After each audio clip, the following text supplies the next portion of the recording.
Hello my friends, and today the occupiers continue to actively advance along the entire front line and even make some gains, capturing new villages.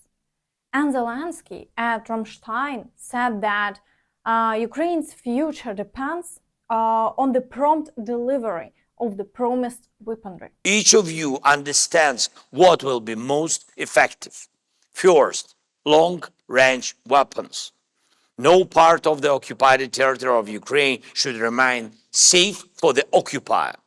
And I thank every leader whose solutions are already working hard on the front lines, storm shadows, scalps, and ATACMS. The range should be sufficient. Second, air shield. This year, Russian jets has already used more than 9,000 guided aerial bombs against Ukraine. And we need the ability to shoot down their combat aircraft so that they do not approach our positions and borders. It is possible. And what's happening along the front line today shows that the shortage continues as before. So the occupiers also continue shelling Ukrainian territory, and today several hospitals are being evacuated because the head of the Belarusian KGB openly stated that they will be targeted. In Kiev, 2 hospitals are being urgently evacuated, including a children's hospital. The reason for this decision is the threat of a targeted strike by the Rashists on these facilities, one of which is a children's hospital located on Bogatyrsky Street. This was warned in the Kiev City State Administration. A video is being massively circulated in the internet media, where an enemy strike on these medical institutions is actually announced. And that there are allegedly military personnel in these hospitals. Now, let's move on to the front line, starting with the Bakhmut direction. Here, the occupiers conducted 8 attacks in a day, and it's evident that the activity has slightly decreased. So the main assaults are recorded in the area of Ivanivsk. And here, as before, they are not achieving success, and the front line hasn't changed in a day. All attacks near the Novy micro-district were unsuccessful, and the Ukrainian Armed Forces held their positions. However, the number of shelling incidents remains unchanged. So it's reported that Russian aviation is intensively bombing Chasiv Yar and Konstantinivka with guided bombs. In the Avdiivka direction, the occupiers conducted 23 assaults, and unfortunately, there are huge problems here. So the occupiers continue to actively expand the controlled territory and capture new villages.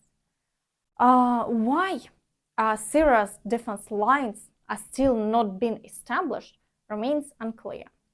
But today, the occupiers are already storming Arkhangelsk, and their advancement here has reached 2 kilometers and 300 meters. And now their situation has seriously worsened for Keramik. Currently, battles are raging for this settlement. Also, Ocheretine is practically completely captured. Only a small part remains where battles are still ongoing. Additionally, a widow of the occupiers in the village of Solovyovo has appeared on the network, and according to them, the village is completely under their control, and they have, as always, installed their flag there. So, the occupiers also managed to capture Semenivka and approach Berestove. And their advancement here is approximately 1 kilometer and 900 meters. And as before, there are battles in the Umansk district. So the situation on this front seems to have gone out of control, despite reports of reserves being deployed to stabilize the situation. In the direction of Mariinka, the occupiers are storming Krasnohorivka and Georgiivka. In a day, they conducted 12 such assaults, but they didn't achieve success. So the Shalin continues at maximum intensity, but the front line remains unchanged on this front. In the Vuhledar direction, the occupiers have now begun to attempt to extend the front line in the area of Klishchiivka. So it seems they are gradually trying to extend the front line around Vuhledar from both sides to worsen the situation in Vuhledar itself, and then again storm the city.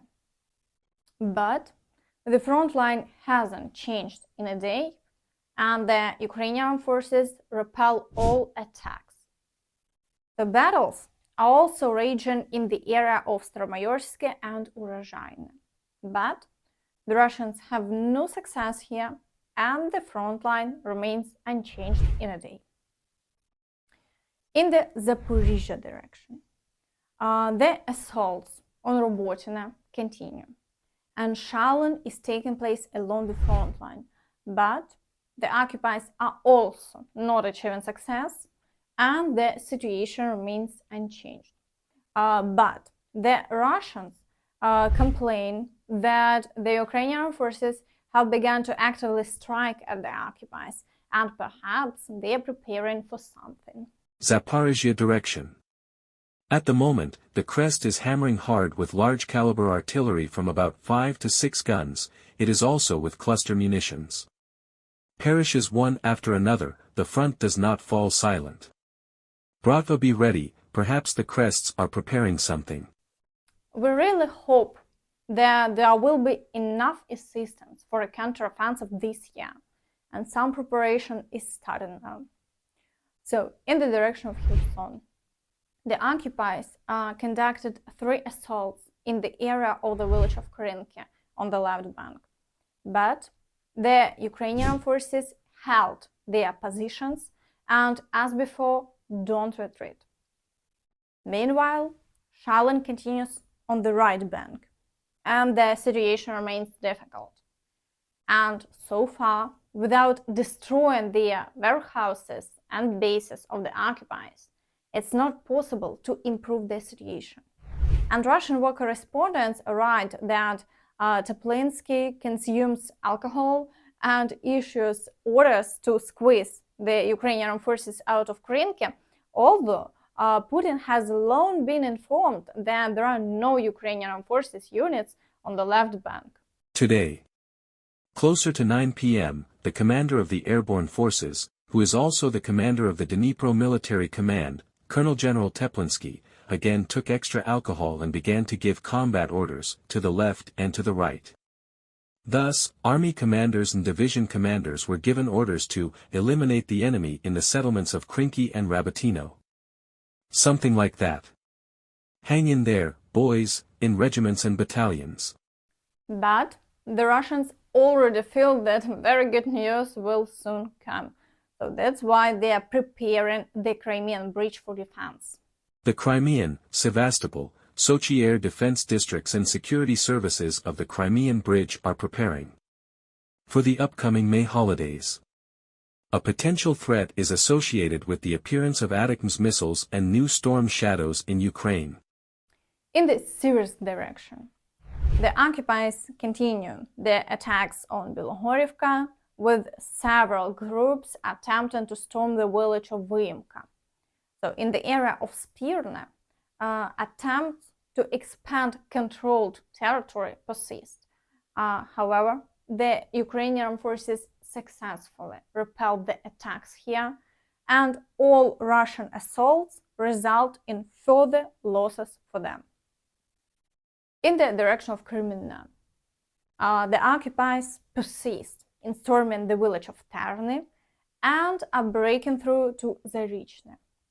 Here, they have decided to bypass Torsk and have advanced approximately 4 kilometers southwards across the fields.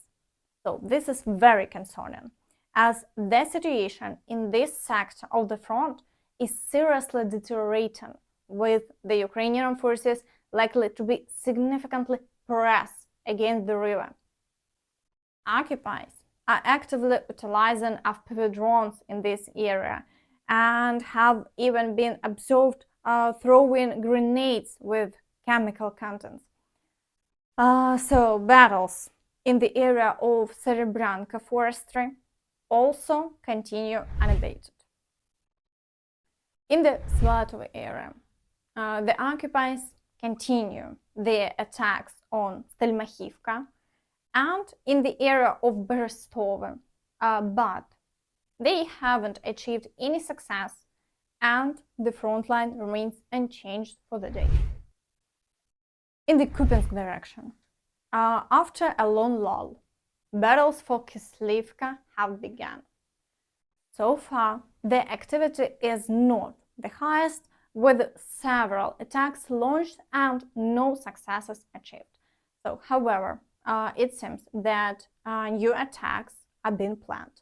Therefore, we await what the Russians will achieve this time. And that's all from me. Don't forget to like this video, subscribe to the channel, and hit the notification bell to stay updated on all the latest news.